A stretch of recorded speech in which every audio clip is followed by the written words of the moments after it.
സംസ്ഥാനത്ത് ഒന്നും നടക്കുന്നില്ലെന്ന് ഒന്നാമൻ തന്നെ പറഞ്ഞാൽ എന്താണ് സ്ഥിതി? മുഖ്യമന്ത്രി ഇടുന്ന ഉത്തരവുകൾ പോലും നടപ്പിലാകുന്നില്ല. മുഖ്യമന്ത്രിയും മന്ത്രിമാരും പങ്കെടുക്കുന്ന യോഗങ്ങളിലെ തീരുമാനങ്ങൾ പോലും നടപ്പിലാകുന്നില്ല. ഈ വിമർശനം ഉന്നയിച്ചിരിക്കുന്നത് മുഖ്യമന്ത്രി പിണറായിയാണ്.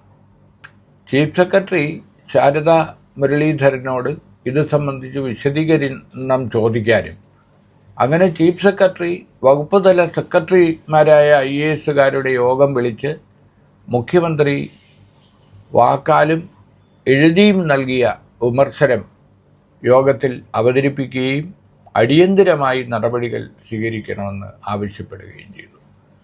കേരളത്തിൻ്റെ ചരിത്രത്തിൽ ഇതാദ്യമായിട്ടാണ് ഒരു മുഖ്യമന്ത്രി തന്നെ ഒന്നും നടക്കുന്നില്ല എന്ന് പറയുന്നത്.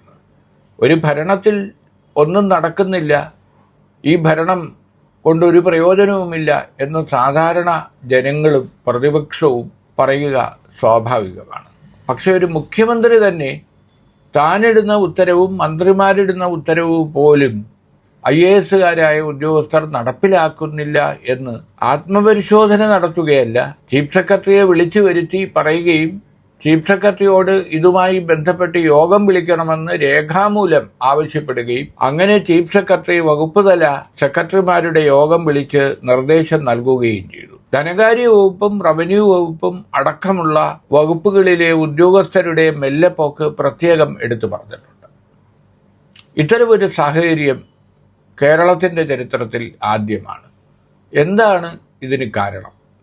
കാരണം കൂട്ടുത്തരവാദിത്വം വേണ്ട ഒരു മന്ത്രിസഭ എല്ലാ അധികാരങ്ങളും മുഖ്യമന്ത്രിയിൽ കേന്ദ്രീകരിക്കുകയും മന്ത്രിമാർ വെറും നോക്കുകുത്തികളായി മാറുകയും ചെയ്ത ഒരു കാലയളവ്. ഒന്നാം പിണറായി സർക്കാരിൻ്റെ കാലത്ത് മന്ത്രി സുധാകരനും AK ബാലനും KK ശൈലജയും അടക്കമുള്ള കടകംപള്ളി സുരേന്ദ്രൻ ഉൾപ്പെടെയുള്ള മന്ത്രിമാർ പലരും തങ്ങളുടെ അഭിപ്രായങ്ങൾ തുറന്നു പറയുകയും തങ്ങളുടെ വകുപ്പുകളിൽ എന്തെങ്കിലുമൊക്കെ ചെയ്യാൻ ശ്രമിക്കുകയും ഉണ്ടായിരുന്നു. പക്ഷേ രണ്ടാം പിണറായി സർക്കാർ പുതിയ മന്ത്രിമാരെ, പുതുരക്തത്തെ രംഗത്ത് കൊണ്ടുവന്നതോടെ തികച്ചും മന്ത്രിസഭ ഒരു നോക്കുകുത്തിയായി മാറുകയാണ് ഉണ്ടായത്. ഇപ്പോൾ വയനാട്ടിലെ ചൂരൽമല, മുടിക്കൈ ദുരന്ത പ്രദേശങ്ങളിലെ പുനരധിവാസം ഉൾപ്പെടെ എല്ലാ പ്രശ്നങ്ങളും അവതാളത്തിലാണ്. IAS മെല്ലെ പോകുന്നു എന്നാണ് പരാതി. അപ്പോൾ ഓരോ ഫയലിലും മനുഷ്യജീവിതങ്ങളാണ് എന്ന് പറഞ്ഞുകൊണ്ട് ഭരണം ആരംഭിച്ച മുഖ്യമന്ത്രി പിണറായി ഇപ്പോൾ പറഞ്ഞു വച്ചിരിക്കുന്നത് ഒന്നും നടക്കുന്നില്ല എന്നാണ്. ഭയം, മുഖ്യമന്ത്രിയെ മന്ത്രിമാർക്ക് പേടി, മന്ത്രിമാരും IAS ബന്ധമില്ലാത്ത അവസ്ഥ, അങ്ങനെ കുത്തഴിഞ്ഞ ഒരു ഭരണ സംവിധാനത്തിൻ്റെ സ്വാഭാവികമായ ദുരന്തത്തിലാണ് രണ്ടാം പിണറായി സർക്കാർ എത്തി നിൽക്കുന്നത്. അപ്പോഴും മൂന്നാം ഊഴം ലഭിക്കും എന്ന പ്രചരണം, എന്ന PR വർക്ക് അവർ തന്നെ നടത്തുന്നു.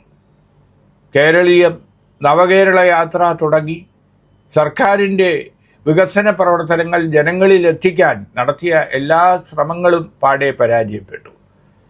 ആ ശ്രമങ്ങളെല്ലാം തന്നെ വിവാദങ്ങൾക്ക് വഴിവെച്ചു. കേരളീയം വിവാദമായി, അതിനു മുടക്കിയ കോടിക്കണക്കിന് രൂപയെ സംബന്ധിച്ച് ആരോപണങ്ങൾ ഉയർന്നു. നവകേരള യാത്ര വിവാദങ്ങളുടെ മേൽ വിവാദങ്ങളായി തീർന്നു. കാരണം ജീവൻ രക്ഷാപ്രവർത്തനം അടക്കം നവകേരള യാത്ര ജനങ്ങളുടെ മനസ്സിൽ ഒരു ഗുണപരമായ മാറ്റത്തിന് പകരം പ്രതികൂലമായ ഒരു മാനസികാവസ്ഥയാണ് ഉണ്ടാക്കിയത്. അങ്ങനെ വെളുക്കാൻ തേച്ചത് പാണ്ടായി എന്ന് പറയുന്നത് പോലെ രണ്ടാം പിണറായി സർക്കാർ നടത്തിയ PR വർക്കുകൾ പോലും തിരിച്ചടിക്കുന്ന സന്ദർഭത്തിലാണ് മുഖ്യമന്ത്രി തന്നെ തുറന്നു സമ്മതിക്കുന്നത് ഒന്നും നടക്കുന്നില്ല.